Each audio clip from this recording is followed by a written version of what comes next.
আজকে আমরা মার্কেটের মধ্যে কিন্তু একটা ম্যাসিভ সেলিং দেখলাম। সেখানে আমরা দেখতে পেলাম ম্যাক্সিমাম ইন্ডেক্সই আজকে একটা ভালো সেলিংয়ের মধ্যেই ট্রেড করেছে। নিফটি 232 পয়েন্ট নেগেটিভে, সেন্সেক্স 760 পয়েন্ট নেগেটিভ এবং ব্যাংক নিফটি 516 পয়েন্ট নেগেটিভে ক্লোজ দিয়েছে। এছাড়াও মিড ক্যাপ এবং স্মল ক্যাপ ইন্ডেক্সেও কিন্তু খুব ভালো সেলিং আমরা দেখেছি। মিড ক্যাপ ইন্ডেক্স প্রায় 1000 পয়েন্ট এবং স্মল ক্যাপ ইন্ডেক্স 260 পয়েন্ট নেগেটিভে ক্লোজ হয়েছে। তো আজকে মার্কেটের মধ্যে এতটা সেলিং আমরা কেন দেখলাম সেটা নিয়ে আলোচনা করব। এর সাথে সাথেই আজকের ভিডিওয়ে 3টে স্টক নিয়ে আলোচনা করব। জাস্ট এই স্টকগুলো আপনাদের সাথে এডুকেশনাল পারপাসেই আপনাদের সাথে আলোচনা করছি। কোনো স্টকের Q1 রেজাল্ট এসছে, সেই রেজাল্ট নিয়ে ডিসকাস করব। তবে এইসব স্টকগুলো কিন্তু কোনো রকম কোনো বাই সেল রেকমেন্ডেশন আমি করছি না। তো চলুন ভিডিওটা শুরু করা যাক। ভিডিও শুরু করার আগে বলি, চ্যানেলে যদি ফার্স্ট টাইম ভিজিট করে থাকেন তাহলে চ্যানেলটা সাবস্ক্রাইব করে নেবেন আর পাশে থাকা বেল আইকনটা প্রেস করে রাখবেন।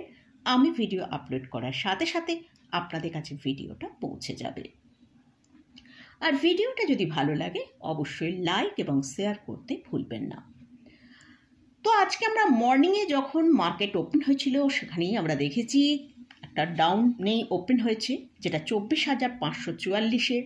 তো সেখান থেকে কিন্তু আমরা মার্কেটের মধ্যে কন্টিনিউ সেলিং দেখেছি এবং লাস্ট হাফে আমরা দেখলাম সেখানে সেলিংয়ের প্রেশার আরও বেশি বাড়লো এবং নিফটি যেটা লো তৈরি করলো সেটা 24,337। ক্লোজিং টাইমে আমরা ক্লোজ পেলাম 24,363। তো আজকে কিন্তু আমরা যেটা দেখতে পেলাম, নিফটির যে স্ট্রং সাপোর্ট 24,450 তাকে ব্রেক করেই আজকে নিফটি ক্লোজিং দিয়েছে। তো নিফটি কিন্তু এখন বেশ ভালো একটা উইক অবস্থাতে রয়েছে। তো নিফটির মধ্যে আমরা আগামী দিনে আরও ভালো সেলিং প্রেশার দেখতে পাবো। তো নিফটির আজকে এই যে সেলিংটা এসেছে, এখানে কোন কোন সেক্টরগুলো হেল্প করেছে নিফটিকে নিচের দিকে আসতে, সেগুলো হচ্ছে নিফটি মেটালস ইন্ডেক্স। আজকে সেখানে আমরা দেখেছি প্রায় 163 পয়েন্ট নেগেটিভ, অর্থাৎ 1.76% ডাউন এসেছে। Nifty Pharma index 282 point. আমরা গতকালও দেখেছিলাম ফার্মা ইন্ডেক্স কিন্তু ভালো ডাউনে ট্রেড করেছে। এছাড়াও আমরা নিফটি আইটি ইন্ডেক্সে কন্টিনিউ একটা সেলিং দেখতে পাচ্ছি। তো নিফটি আইটি ইন্ডেক্স 328 পয়েন্টের মতন একটা নেগেটিভে ট্রেড করেছে। তো এই সব ইন্ডেক্সগুলোর মধ্যে এতটা সেলিং প্রেশারের জন্য কিন্তু নিফটিকে আমরা এতটা নিচে দেখতে পেলাম। তো নিফটি আজকে এই যে এতটা সেলিং হয়েছে, এর পেছনে কিন্তু এফআইসের কন্টিনিউ তারা যে সেলিং করছে সেই কারণটা রয়েছে। গতকালও তারা 5,000 করোড়ের ওপর কিন্তু সেলিং করেছে। তো আমরা যদি একবার ইন্ডিয়ান ভিক্সকে দেখি, সেখানে আমরা দেখতে পাচ্ছি ইন্ডিয়ান ভিক্স প্রায় 3.68% আপসাইড দেখিয়েছে। অর্থাৎ এখান থেকে আমরা ইন্ডিকেট করতে পারছি যে মার্কেট আগামী দিনে কিন্তু আরও ভালো বিয়ারিশ মোডে থাকবে। নিফটিকে আমরা ইমিডিয়েট যেটা নিচের দিকে আসতে দেখতে পারি সেটা হচ্ছে 24,000-এর কাছে ইমিডিয়েট নিফটি নিচের দিকে আসতে পারে। এছাড়াও আমরা যদি ব্যাংক নিফটির দিকে ফোকাস করি, আজকে এসবিআইয়ের রেজাল্ট এসছে। এসবিআইয়ের রেজাল্ট নিয়ে আজকে ডিসকাস করব। তো এসবিআইয়ের রেজাল্ট কিন্তু ঠিকঠাক এসছে, তার সত্ত্বেও কিন্তু আমরা দেখলাম ব্যাংক নিফটির মধ্যে ভালো সেলিং হয়েছে। ব্যাংক নিফটির আজকে যে সাপোর্টটা নিয়েছে সেটা হচ্ছে 54,900-র কাছে সাপোর্ট নিয়েছে, কিন্তু ব্যাংক নিফটিতেও আমরা ভালো সেলিং দেখেছি। তো ব্যাংক নিফটি 55,000-এর ওপরে ক্লোজিং দিয়েছে, কিন্তু যদি ব্যাংক নিফটি 54,850-এর নিচে ট্রেড করতে শুরু করে তাহলে কিন্তু ব্যাংক নিফটির মধ্যে ভালো সেলিং প্রেশার আসতে পারে। নিচের দিকে ব্যাংক নিফটি প্রায় এখান থেকে প্রায় আরও 1000 পয়েন্ট নিচে আসতে পারে। তো মোটামুটি আজকের মার্কেট মোটামুটি কীরকম ট্রেড করেছে সেটা নিয়ে আলোচনা করলাম।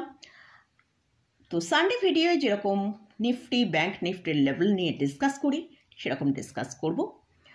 তো এবারে আসছি স্টক নিয়ে আলোচনা করব। তো ফার্স্ট যে স্টকটা নিয়ে আলোচনা করছি সেটা হচ্ছে স্টেট ব্যাংক অফ ইন্ডিয়া। আজকে আমরা দেখেছি স্টেট ব্যাংক অফ ইন্ডিয়া একটা ফ্ল্যাট টু পজিটিভে ট্রেড করেছে। আজ স্টেট ব্যাংক অফ ইন্ডিয়ার Q1 রেজাল্ট অ্যানাউন্স হয়েছে। সেখানে আমরা দেখতে পেয়েছি ইয়ার অন ইয়ার বেসিসে নেট প্রফিট প্রায় 12.43% জাম্প করেছে। তো আমরা যদি রেজাল্টের দিকে ফোকাস করি, জুন 2025-এ নেট প্রফিট এসছে 19,160 করোড়। সেটাই ঠিক এক বছর আগে জুন 2024-এ এসেছিল 17,035 করোড়। তো আমরা সেখানে দেখতে পাচ্ছি 12.43% নেট প্রফিটের মধ্যে জাম্প হয়েছে। আর কোয়ার্টার অন কোয়ার্টার যদি দেখি, মার্চ 2025-এ যে নেট প্রফিটটা হয়েছিল সেটা 18,643 করোড়। সেখানে আমরা দেখতে পাচ্ছি কোয়ার্টার অন কোয়ার্টার বেসিসে 2.78% জাম্প এসছে। আমরা যদি অপারেটিং প্রফিটের দিকে ফোকাস করি, সেখানে আমরা দেখছি অপারেটিং প্রফিট এসছে জুন 2025-এ 30,544। ঠিক এক বছর আগে জুন 2024-এ এসেছিল 26,449 করোড়। অর্থাৎ অপারেটিং প্রফিটও 15.49% ইয়ার অন ইয়ার বেসিসে গ্রোথ এসেছে। আমরা যদি কোয়ার্টার অন কোয়ার্টার ফোকাস করি, সেখানে আমরা দেখতে পাচ্ছি মার্চ কোয়ার্টারে 31,286 করোড় অপারেটিং প্রফিট এসেছিল। তো সেই কোয়ার্টার অন কোয়ার্টার বেসিসে কিন্তু 2.37% ডাউন এসছে। এরপর আমরা যদি নেট ইন্টারেস্ট ইনকামের দিকে ফোকাস করি, সেখানে আমরা দেখতে পাচ্ছি ইয়ার অন ইয়ার বেসিসে 0.13% ডিক্লাইন এসেছে। জুন 2025-এ নেট ইন্টারেস্ট ইনকাম এসছে 41,072 করোড়। সেটা ঠিক এক বছর আগে জুন 2024-এ এসেছিল 41,125 করোড়। অর্থাৎ ইয়ার অন ইয়ার বেসিসে আমরা 0.13% ডাউন দেখতে পাচ্ছি। আর আমরা যদি কোয়ার্টার অন কোয়ার্টার বেসিসে দেখি, মার্চ 2025-এ এসেছিল 42,775 করোড়। অর্থাৎ কোয়ার্টার অন কোয়ার্টার বেসিসে নেট ইন্টারেস্ট ইনকাম 3.98% কমেছে। তো মোটামুটি স্টক এই এসবিআর রেজাল্ট কিন্তু ঠিকঠাকই আমরা দেখতে পাচ্ছি। কিন্তু আজকে যেহেতু ম্যাক্সিমাম ইন্ডেক্স আজকে আমরা দেখতে পাচ্ছি ভালো ডিক্লাইনে ট্রেড করেছে, তো তার ফলে ব্যাংক নিফটিও কিন্তু আজকে একটা ভালো সেলিং মোডেই ছিল। তো সেই জন্য আমরা কিন্তু স্টেট ব্যাংক অফ ইন্ডিয়ায় খুব একটা বেশি পজিটিভ মুভমেন্ট দেখতে পাইনি। তো আমরা যদি একবার চার্টের দিকে ফোকাস করি, সেখানে আমরা দেখতে পাচ্ছি এসবিআইয়ের জন্য যেটা স্ট্রং সাপোর্ট রয়েছে সেটা 780 থেকে 790-এর কাছে।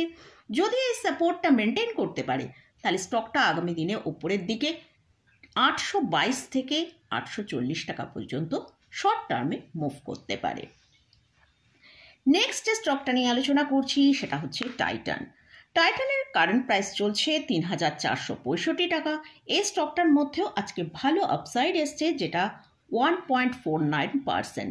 মার্কেটের মধ্যে আমরা ম্যাক্সিমাম ইন্ডেক্সে ভালো সেলিং দেখতে পেলেও কিন্তু আমরা এই টাইটানের মধ্যে কিন্তু একটা ভালো আপসাইড দেখতে পেয়েছি। এদেরও কোয়ার্টার ওয়ানের রেজাল্ট এসে গেছে। তো আমরা সেখানে দেখতে পাচ্ছি নেট প্রফিটের মধ্যে ইয়ার অন ইয়ার বেসিসে 53% জাম্প করেছে। তাই স্টকের প্রাইসের মধ্যেও কিন্তু আমরা একটা ভালো আপসাইড দেখতে পাচ্ছি। জুন 2025-এ নেট প্রফিট এসছে 1,091 করোড়। ঠিক লাস্ট 1 ইয়ার আগে আমরা যদি জুন 2024-এ নেট প্রফিট দেখি, সেটা এসেছিল 715 করোড়।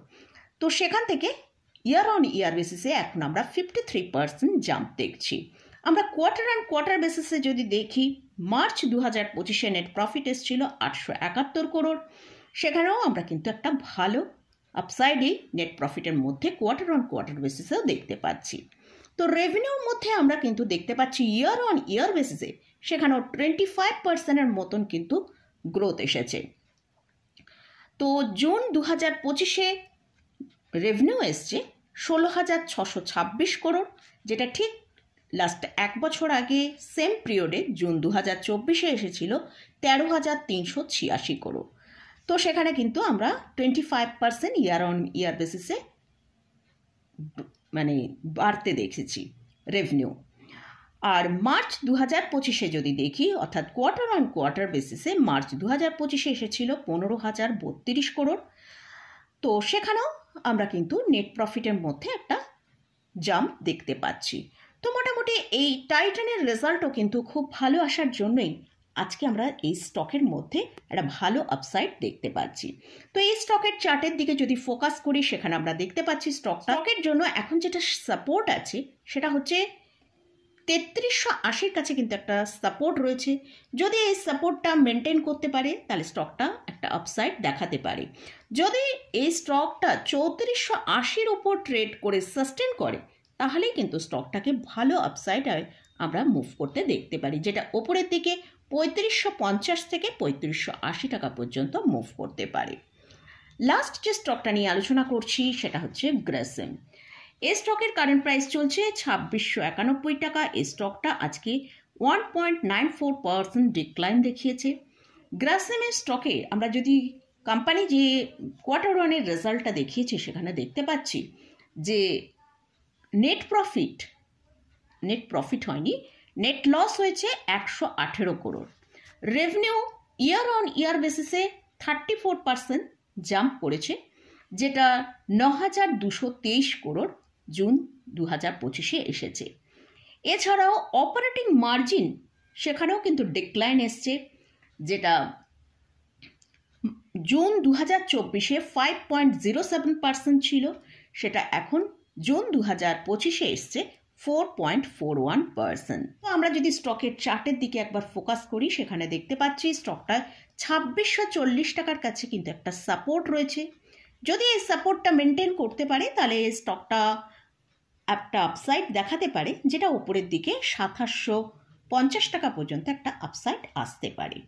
তো মোটামুটি এই 3টে স্টক নিয়ে আলোচনা করলাম। এই স্টকগুলো আবারও বলছি, কোনো রকম বাই বা সেল রেকমেন্ডেশন আমি করছি না, জাস্ট এদের কোয়ার্টার ওয়ানের রেজাল্ট এসছে, স্টকগুলো কীরকম মুভ করেছে সেটাই আপনাদের সাথে এডুকেশনাল পারপাসে আপনাদের সাথে শেয়ার করলাম।